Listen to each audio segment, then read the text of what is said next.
Good afternoon, good evening, good morning, wherever you're watching this cricket.com match preview. And here we are with me, Avnish Hegde, to, of course, preview one of the coldest el-clasicos that we've seen in the IPL so far. Stay tuned, you don't want to miss. And with me, I have the company of Graeme Swann joining us back on the platform of cricket.com. How are you, sir? I'm very well. Long time no see. I've missed you. I've missed that face. Likewise, a little bit of tongue-in-cheek before we got on, of course, for the Liverpool United result, but we'll leave that across because there's another little tasty match going to happen. MI versus CSK. They're languishing, these two, at the bottom of the table. It's almost a relegation derby, this. Unbelievable, isn't it? To think that these two giants of the IPL will be slugging it out for last place at the moment. I can't see both of them being down there by the end of the season. To be honest, CSK managed to lose their last game from a position where they should have won, but it's getting longer and longer into the season, and Mumbai's charge, it just isn't happening yet. So surely they've got to come good at some stage. But whoever loses this game, it's their season's over. Yeah, of course. Now, remember that time when Leicester City, of course, had odds of 4,000 against 1 against them. Now, that's similar odds for the Mumbai game this time. To make it to the final, surely that's not going to be the case with Mumbai Indians. Well, I tell you what, if they are like that, it's worth a fiver. Because that one fella who did back Leicester, he paid off his mortgage, I think. It's absolutely what they've got 7 games left or 8 games left, and you're going to need 14 to 16 points to qualify, you would think. So, it's a no-brainer. They've got to win them all. But I think CSK need to win them all as well. The one good thing for both teams is that a lot of the other franchises keep beating each other. So there's not 2 or 3 runaway leaders at the minute. I mean, there's a couple of points clear, but there's not 2 or 3 teams 4 or 6 points clear. So, I mean, stranger things have happened, and it is sport, remember. So anything can happen in sport. Yeah, that's why we all love it. Let's talk changes then. We'll start with Mumbai Indians because Daniel Sams has had a shocker. Tamal Mills has had a shocker. Surely it begs the question of Riley Meredith probably having a chance now. Yeah, you'd think so, wouldn't you? Like Tamal Mills, I know Tamal, he's a good mate of mine. He's a great lad, but his confidence is absolutely through the floor at the minute.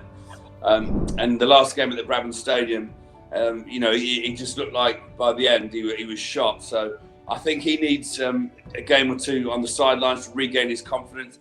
But like you say, Sam's went through exactly the same thing. I'll tell you one thing that's going against these bowlers.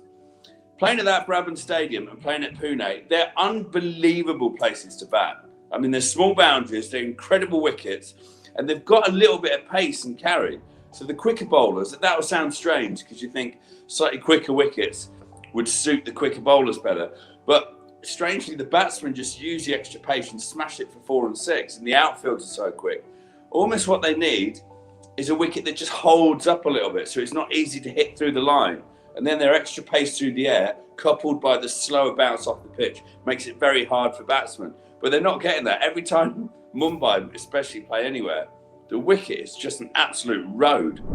Yeah, it is. I mean, you look at how they've leaked runs, especially across all phases. It's not pretty reading from a Mumbai fan perspective. Just a little bit more about the MI, because they've normally offered longer ropes to their players in the past, but this time around that hasn't been the case with Tim David, who they splurged a lot of money on. Do you think they'll go and revisit that strategy? If anyone could explain to me what's happening with Tim David, then you're better than me. They desperately needed him the other day as they were losing wickets. It was an ideal situation for him to walk into. I don't know whether there's a clash at the top. One person wants him, one person doesn't. Whether he's missed the bus and missed training, or that's what happened to me years ago, I don't know. But you'd think, surely, that he's got to come back into it at some point. I mean, they paid a lot of money for him, and he's just sat on that sort of golden seat in the dugout at the minute, rather than earning his keep in the middle. So I want to see him play, and I think a lot of other people will be questioning why he's not playing, but we'll wait and see if he gets a gig. Yeah, remember, it was Fabian Allen who was the 4th foreigner last time around Mumbai played. But let's talk about CSK, and I asked you about Tamal Mills. Here's another Englishman who's up against it in terms of Chris Jordan, and many people are reckoning that Dwayne Pretorius should probably replace him straight away. Do you agree with that, or would you give Jordan a longer rope? Well, I think what it is, Jordan, when you're bowling at the death, you can be a hero or an absolute villain, and he came across as a villain the other night because of the brilliance of You would never guess, but Adil Rashid with the bat. Not Adil Rashid, sorry, Rashid Khan. That's just getting the wrong leg spinner. Rashid Khan with the bat. What a knock from him. I mean, that's just one of those things. That's written in the stars. It's his first game as captain. With all the history of what's happening in Afghanistan and everything. And, everyone roots for Rashid all the time when he plays. That was a ridiculous knock. We've never seen him do that before. We've seen him hit the odd ball for 4 or 6, but not a ridiculous knock like that. I felt for Chris Jordan a bit because I know how good a bowler he is. But sometimes at the death, and this happens to English bowlers a lot. If you go back to the World T20 Cup final where Ben Stokes, of all people, bowling that over to Carlos Brathwaite, West Indies needing 20 to win. And you'd think 20 to win off an over, come on, you can't lose this. And he just bowled those 4 slot balls that all got hit for 6.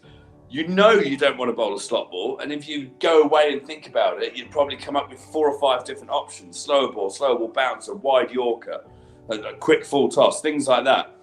But at the time when you're in the middle with the noise and the pressure, it's just like white noise. Your brain stops thinking and it stops performing how you want, and you end up just concentrating on letting it go, and it arrives in the slot and gets smashed again. So I did feel for Chris. He's a great lad. I wouldn't quickly drop him because I think he's worth a lot to the team, but maybe not bowl him at the death. Okay. Sticking with CSK, there's one man who's kind of almost been paper over cracks, especially in the power play. I'm talking about that mystery spinner of Mahit Theekshana. He's got, 4 wickets out of his 6 in the power play. Do you think he's one of the better mystery spinners going around right now? Well, it's hard to say one of the better spinners, because spinners are ruling the roost in this Tata IPL. He's bowling well, and it's always good to get a spinner performing in the power plays. But I don't know. Because when I played, I loved bowling with the fielders back and building up the pressure that way. CSK is still conceding quite a lot of runs in the power play. They might pick up the odd wicket. He's bowling well, and he's very good at doing that at the top. Yeah, I mean, it makes you think about how the Mumbai openers will go about their business, because Ishan and Rohit have been kind of unstuck. Do you think they could fancy their chances against someone like Theekshana then?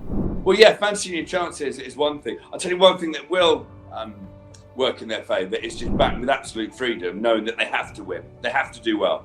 So there's no point being timid. There's no point thinking about it. You just have to go out there and almost try and dominate the spinner. Spinners don't want that, even mystery spinners.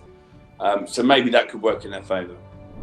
Okay, let me play devil's advocate here. I know Ishan Kishan has not been getting off to the best of starts in the last 2 to 3 games. Do you think there could be a chance where Tilak Verma opens and you save little Ishan Kishan for like 3 or 4?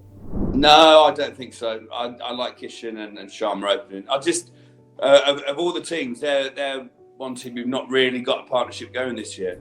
And a lot of that's down to Rohit. He's not scored the runs we expect so far. He looks all right, I think, whenever he bats. And he's hitting some good shots, just then getting out in strange ways. Like when he got caught behind at the Brabham after the best shot he's played, the on drive flick over the top. So it's one of those things, as soon as those two click, they're going to get a massive one, because they're going to get about 210, 220, because they'll be so paranoid about the bowling at the moment that they'll get as many runs as possible, and it's likely to be a massive total. Before we get your predictions then, Graeme Swann, let's just, of course, ask you Mr. Milestone segment and what question you have for the fans this time around.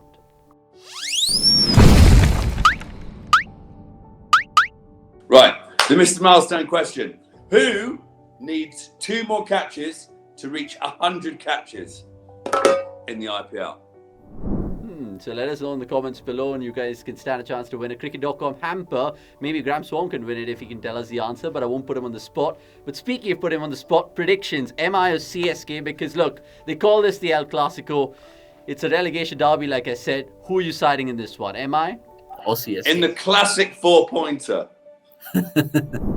I'm going to go MI. They surely can't go and lose another game on the bounce. And this hurts me to say it, because I love MI and I love CSK. They're 2 of my favourite teams, and I'm not just sitting on the fence. Stephen Fleming is a very good friend of mine, and me and Sachin are like this. I'm going to go MI, surely. And then they can have like a relegation playoff throughout the rest of the season, who finishes bottom. Okay, we'll see how that really transpires, of course. And thanks for watching this. Subscribe for all you viewers watching this for the first time, wherever you are. There's plenty of more content with Graeme Swann and the rest of the experts as well. So don't go anywhere. We'll see you soon.